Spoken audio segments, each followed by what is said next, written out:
uffanni ishiin uffattee jirtu kun uffata kiyyaarreen gara karalla uffata kiyya. Afaan gadi naashi. Uummanni si faamii wallahi uffata kiyyaraa. Eessatti uffata kee? Wallahi ani kan ijoolleen naa bitanii isa bira naatti ijjisan. Walla ani bar waan hedduun dubbadhu. Giddiin akkana dubbadhu maaliif na taasistu qoy. Intee lachin uffanni kiyyaa.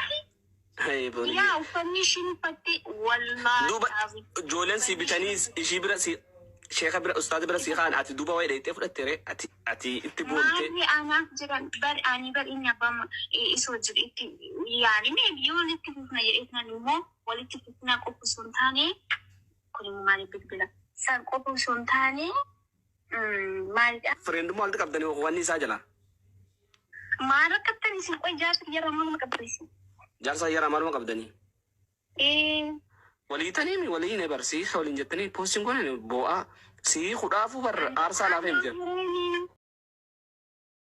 Oromoon gaafa mammaaku gaabbii fi heegeen duuba walti jedhaa. Egaa har'a booniyyeen gaabbitee erga ustaasi fuudhee baay'ee tokko gaabbitee kaleessa viidiyoon tokko gadi bahee ture. Egaa isa argite baay'ee miira keessa galte aartee gabbaatee sooshaal miidiyaa irratti dubbattee jirti jechaan. Ashamaa akkam jirtu hordoftoonni seenaatu nagaa waaqayyoo isiniif haa baay'atu. Akkami sa'aatii kana geessanii aan obboleettiin keessan nagaa kooti. Isinis immoo akka nagaa guutuu qabdan abdiin qaba. Akkami sa'aatii kana geessanii. Egaa har'a akkuma jalqabaa kaastanii warroonni jalqabaa kaastanii aga ammaa kanatti na hordofaa jirtan guddaa galatooma. Hammas immoo maal isiniin jedha like subscribe gochuudhaan na bukkee dhaabadhaa isiniin jedha. Warroonni subscribe godhaa warroonni like godhanillee like godhaati na bukkee dhaabadhaa isiniin jedha. Egaa gargaarsa keessan na barbaachisa. Warroonni immoo kanaan jalqabaa kaastanii aga ammaa kanatti na jajjabeessa kana soroorsi kana akkas godhinaan jechaa jirtan guddaa galatooma kabajamaa isiniin jedha. Maarree ammas immoo yaada keessan na barbaachisa. Yaada qabdan jalatti koomentii naaf kaa'uu hin dagatinaa isiniin jedha. Warroonni ani maatii isiniin taane immoo akkoo viidiyoo kana jalatti maatii nuuf ta'e seenaa jedhaati naa barreessaa. Anillee maatii isiniif ta'a. Egaa wal jabeessu walumarraa kaa jechaadha. Yoo nuti wal jabeessine malee namni biraa namni dhufee nu jabeessu hin jiru jechaadha. Walaa jabeessu nu isiniin jedha Oromoo kooyi. Egaa har'a dhugaa waaqayyo waan hedduu nagarrame tokko isiniif qabadhee dhufee akkoo viidiyoo irratti argitanii baay'ee tokkoon kolfe jechaadha. Isinillee akka itti bohaartan abdii guddaa hin qaba. Egaa namni booniyyee fi ustaas booniyyee jennanni karaa durba shawaati jedhee kan nu baase yaadatu jedhee tanan ture.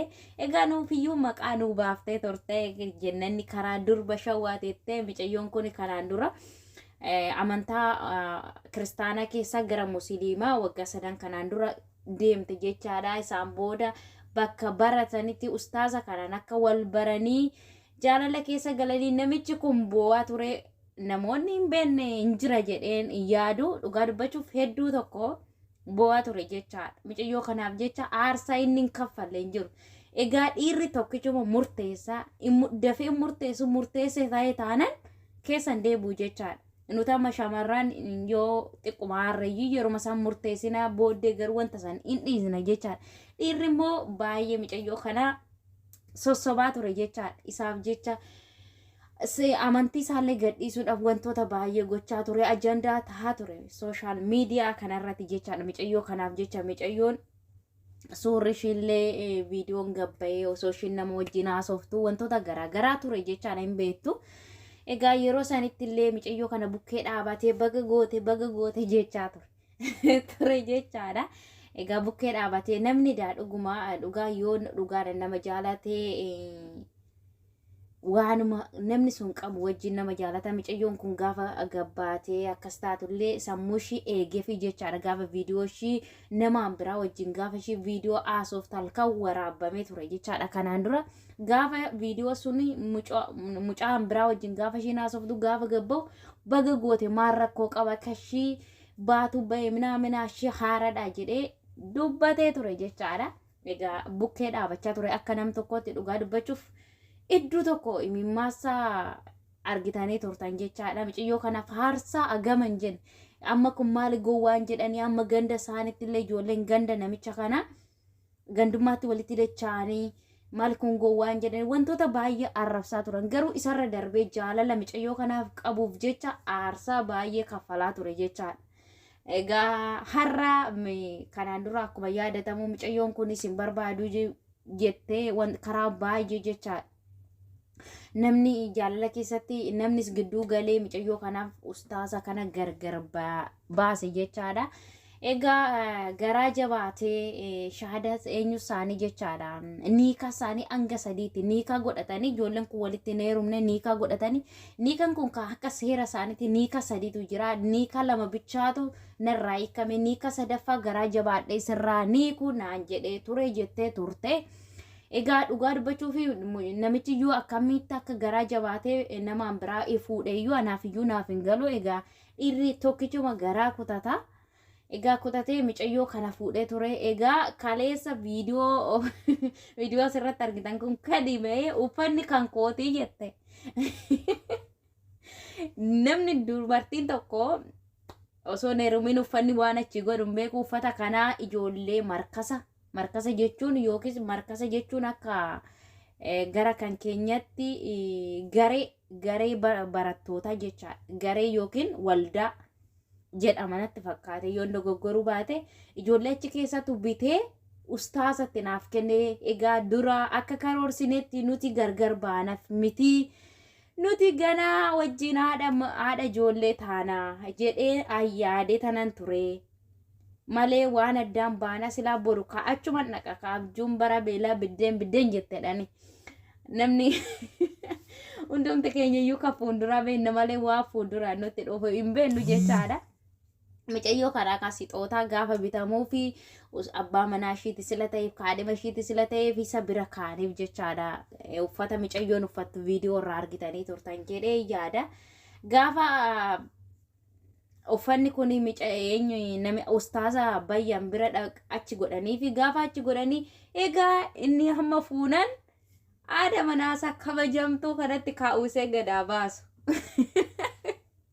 Gadi baannan uffanni kiyya kun kan kiyya miti. Akkamitti uffata kiyya uffanni namni naa bite haadha manaasaatti uwwiseetti booniin kalee galgala qawwitte aartee biyya walitti faffacaafte. Egaa maal goona ree nuti akka walitti kennitanitti walii deebisaa jennee bira dabarree. Egaa mucayyoon baay'ee aartee dubbatti. Isarra darbee immoo ani omaan dubbanne malee mistira keen gadi baasa jechaa jira ustaasi bayyaan immoo jechaadha. Egaa birrii 100 irraa qaba akkasii 100 dhiisiti shilingii iyyuu narraa hin qabdu jedheetiin immoo arrabatti taa'ee jira jechaadha. Dhugaa dubbachuuf odoo viidiyoo isaa argitanii kolfa qoftu jechaadha. Egaa jarri walitti garagartee maal akka wal godhan hin beeku. Egaa booni nama inaaffaa keessa galtee jirti jechaadha. Jarri jaalala qawwixii keessa jiru. Dhugaa dubbachuuf cubbuun ilma dhiiraa nama hin baasu jechaadha. Maaliif jennaan mucayyoon kun inni jaalatee eessa baasa dhaqa jettee baay'ee ustaasa keenya irratti qoosaa turte jechaadha. Dhugaa waaqayyo jechaadha. Baay'ee bu'aa ture. Egaa baga rabbi mimmaan kee kana sii mul'ise siin jedha ustaasa. Dhugaa dubbachuuf baay'ee tokko jeeqaa turan illee innaa mimmaan namicha kana hamma egaa mucayyoo kana fuudhe jechaadha. Mimmaan namicha kanarree qoore.